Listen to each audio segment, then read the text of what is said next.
functioned quite the way they expected.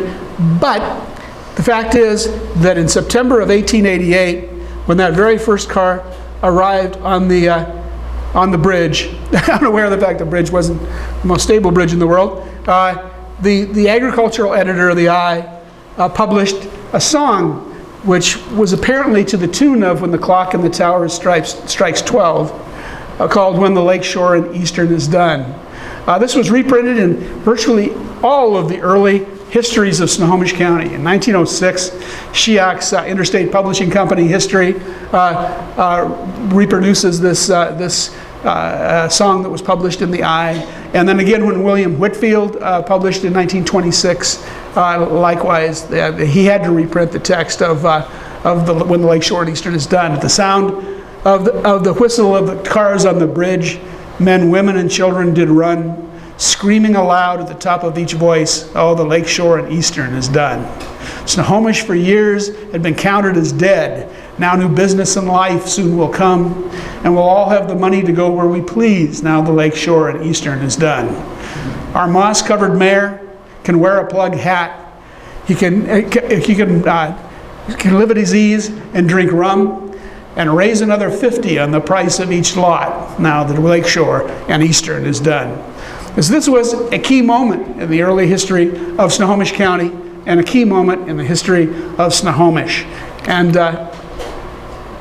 so excited were they that after it had been running for a year or two, they even contacted Delos D. Neer, big name, uptown Portland, Oregon architect who was designing some pretty splendid little courthouses for counties in Oregon.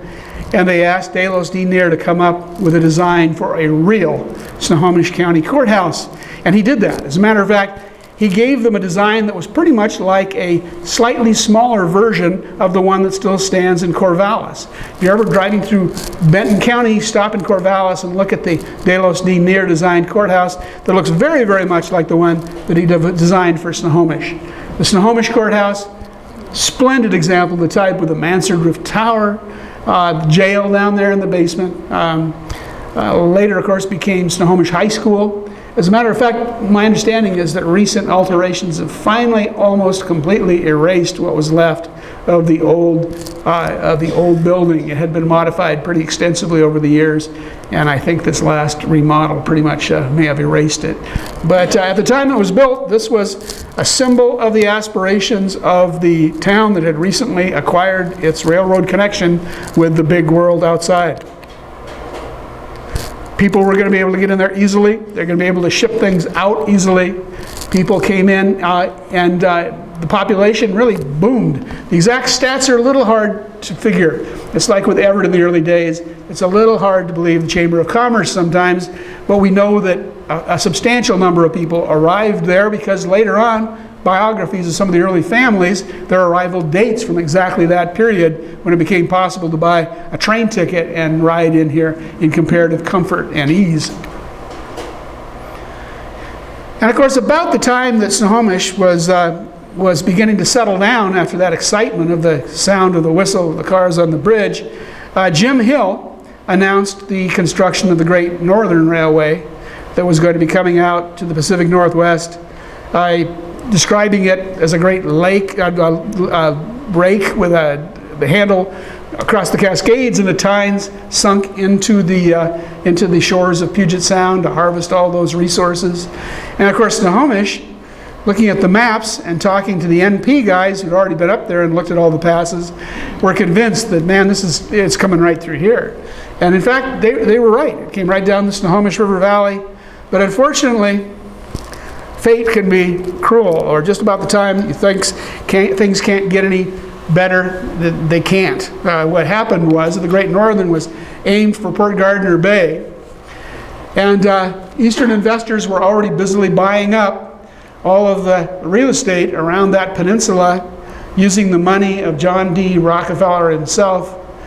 They were planning a city of smokestacks, an industrial Pittsburgh of the West, at the western end of the Great Northern Railway.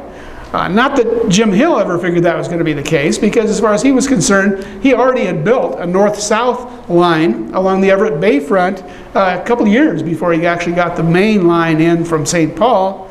But the guys who were developing the city of Everett, well, even Charles Lewis Colby himself, who was an honored graduate of Brown University, one of their regents, used to like to quote doggerel poetry to the effect that Everett is the shortest haul between Saltwater and St. Paul.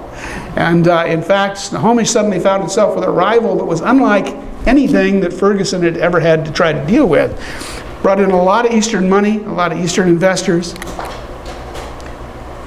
and very quickly became an industrial giant in the area that was manufacturing steel-hulled ships, had a smelter to refine the ores coming down from the Monte Cristo mining district. These guys had very deep pockets, lots of attorneys, lots of ambition. Snohomish took to referring to this place as the upstart town downriver. And Everett, conversely, looked up the river thinking, what the heck is that podunk village doing with all the political power? As a matter of fact, Everett got a little help in hankering after that political power with the arrival of a couple of important Democratic figures, probably the most significant of whom was Lewis Kossuth Church. Church had been in the New York legislature when Grover Cleveland was the governor, and Teddy Roosevelt was one of the people helping to clean up politics in that state. Church and Cleveland, of course, were Democrats, and Teddy was a Republican at that point.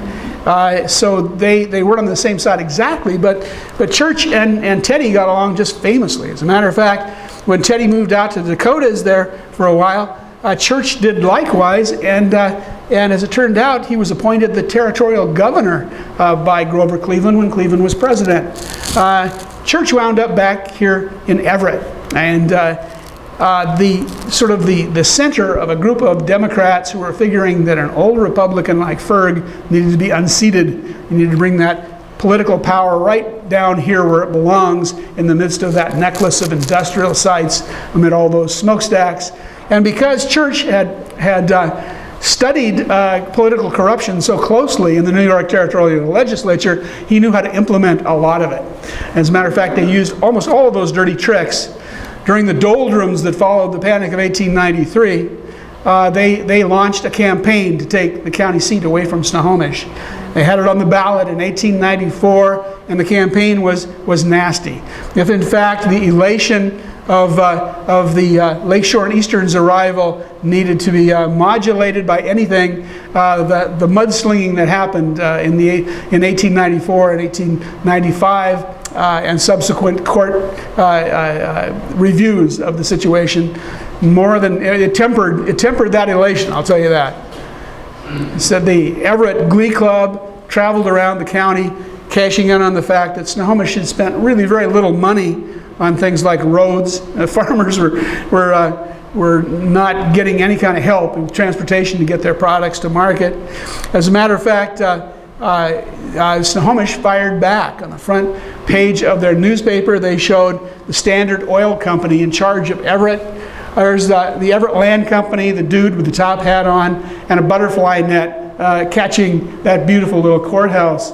And you can see that he's got his foot in the bear trap of old oil money, which is to say John D. Rockefeller, and strings attached to all of those big industries that Everett had built.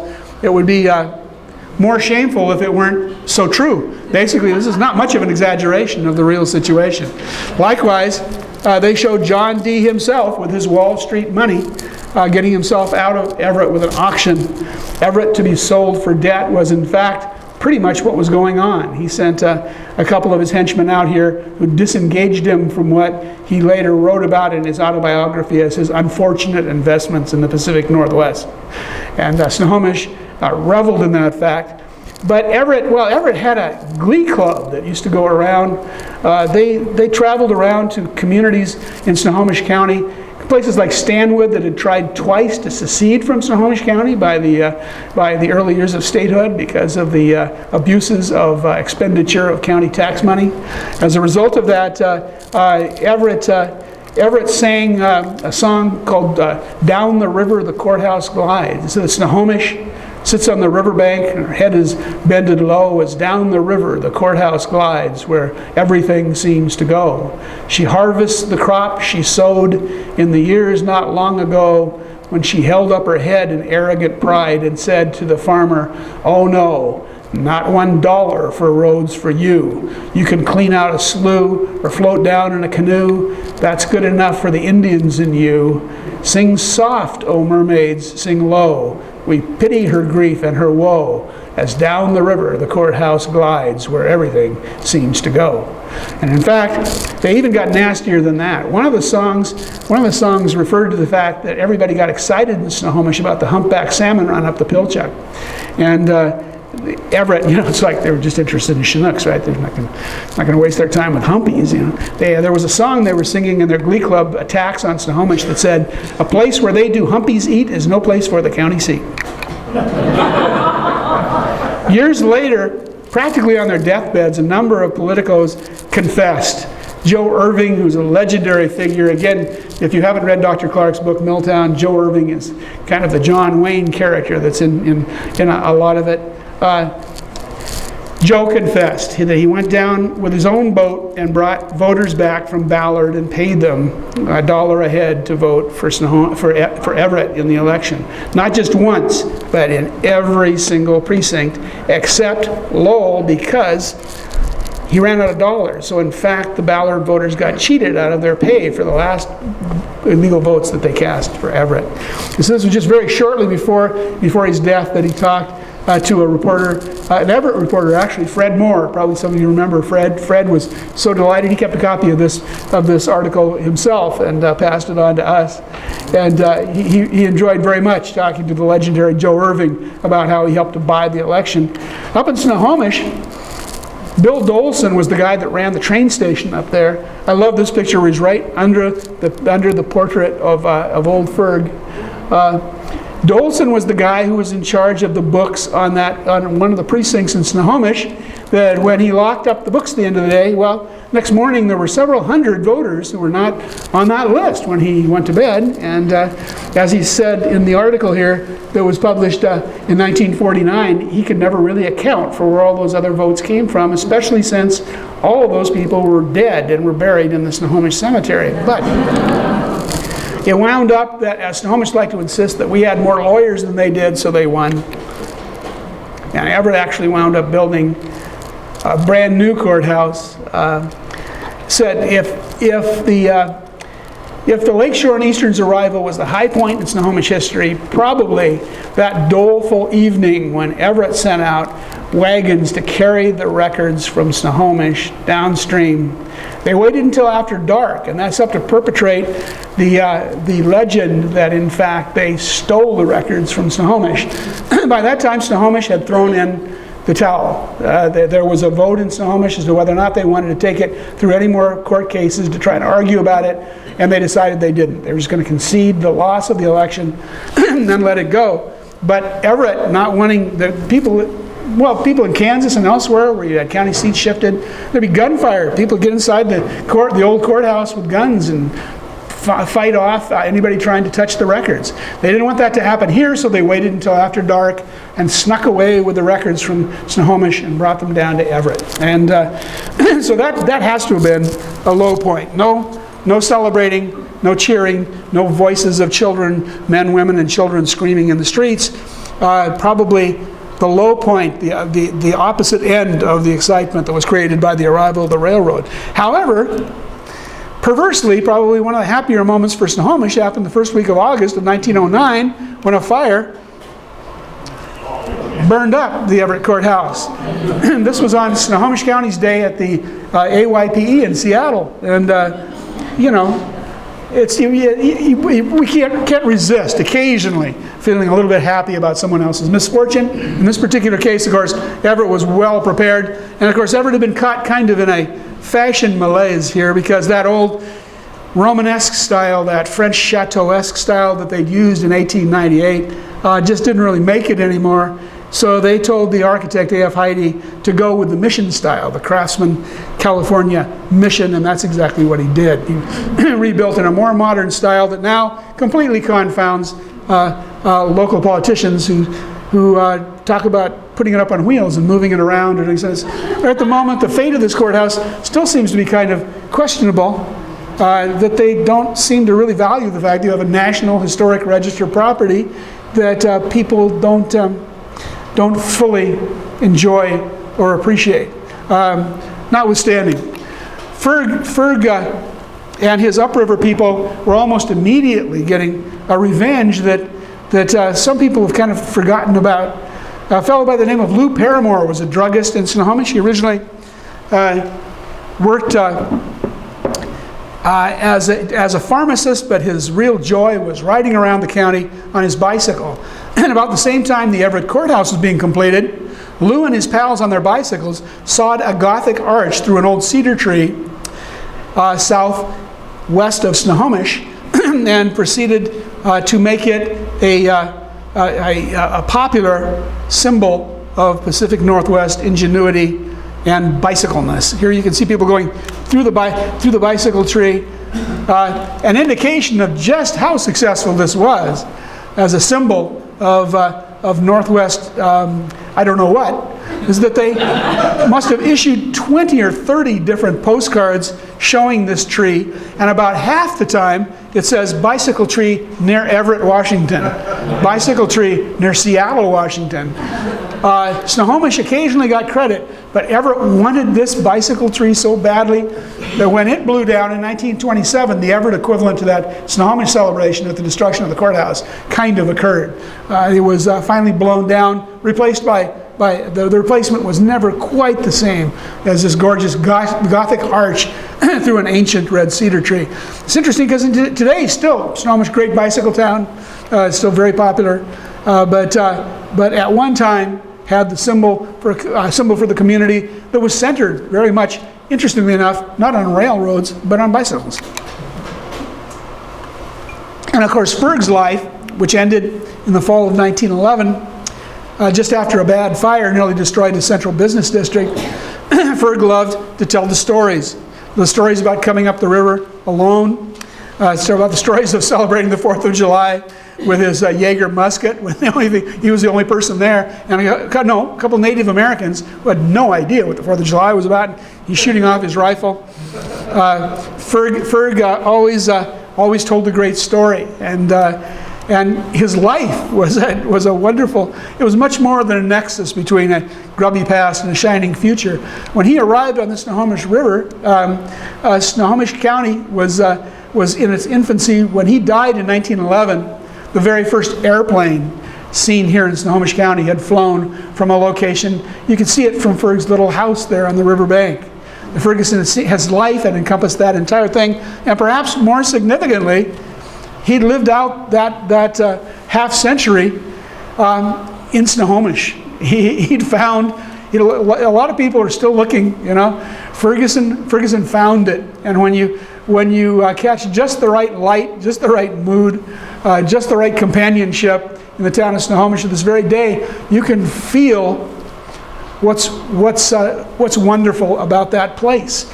Part of it has to do with the anticipation of the arrival of a railroad.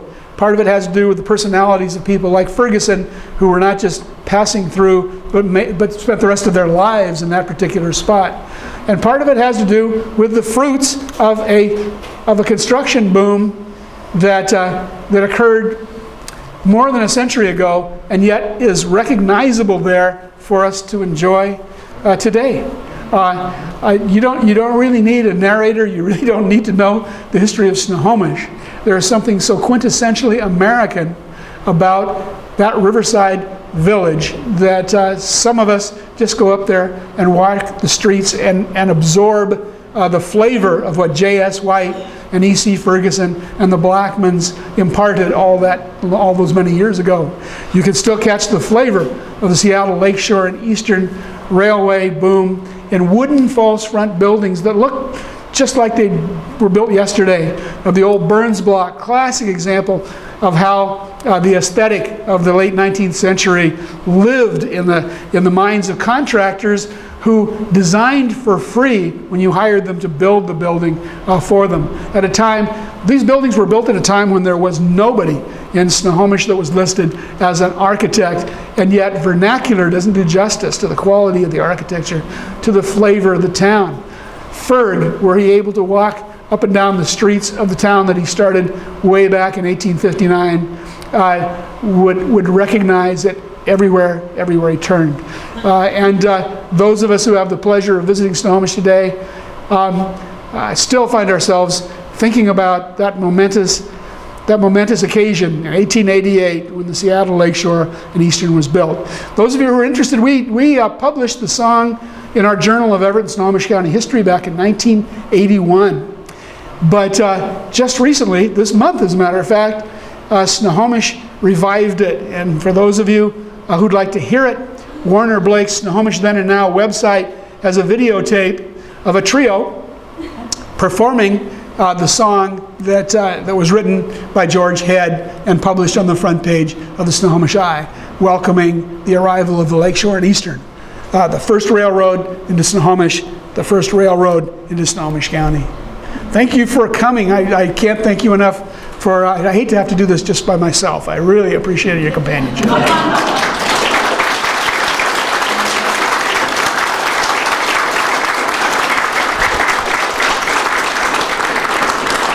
Anybody have any questions or any comments? I have a question.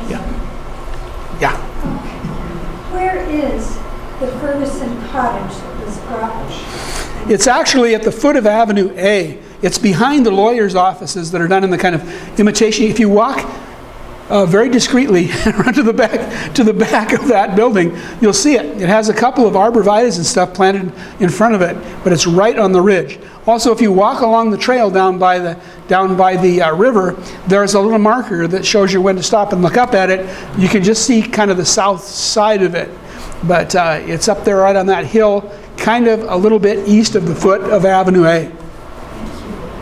Yes? I read that the courthouse fire in Everett, that they thought it was arson. Was there ever any thought that it was burned by people from Snohomish? I'm sure they wished. No, it actually was a result of a fire that started in a building directly across the street, and it spread. They had a wooden roof, and in midsummer, it didn't take that much to ignite it. There have always been rumors. Also, of course, people talked about the fact that they attribute all kinds of interesting things to the idea that all the records were destroyed, which of course they weren't, because they skimped on roofing, but they built a major fireproof vault in the lower portions of the courthouse. So really they lost some map material that we'd love to have, and a couple of early census tracts that we would really love to have. But the fact is that most of the records, birth records, things like that, because you see the early part of that, it wasn't until 1907 or thereabouts that the people were really required to file birth and death records anyway. So the records before that are kind of sketchy, but the ones that existed for Snohomish County weren't destroyed in that fire. But it wasn't arson. And when we're talking about the ignominious after dark abscondment with the records, they actually came down here to the corner, just a block away from us. On the northwest corner of White and Hewitt is where they temporarily set up the courthouse because they didn't have the actual decision came down before they had the big building completed. So when they moved the records from Snohomish, they moved them into the Wisconsin building, which was the old Eagles Hall on the northwest corner of White and Hewitt. Beautiful building, a lovely example of Richardsonian Romanesque that sadly was remodeled and then finally had a bad fire. Hey, thank you so. Oh yeah, go ahead. Is there a book that has those two political cartoons about Everett stealing? Not yet, but send me an email and I'll send you back. I'll send you back scans of them. Well, what you can do is you can go into epls.org, the library's website, and just fire off a request to Northwest through the website there. Yes. One more. What is the history of the 3S Railroad in Snohomish? It was labeled as a 3S? Yeah. To tell you the truth, I haven't got that much background on it.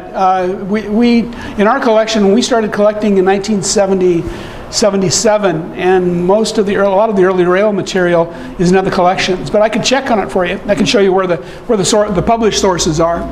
Yeah, I don't have that on the top of my head. Thank you so much.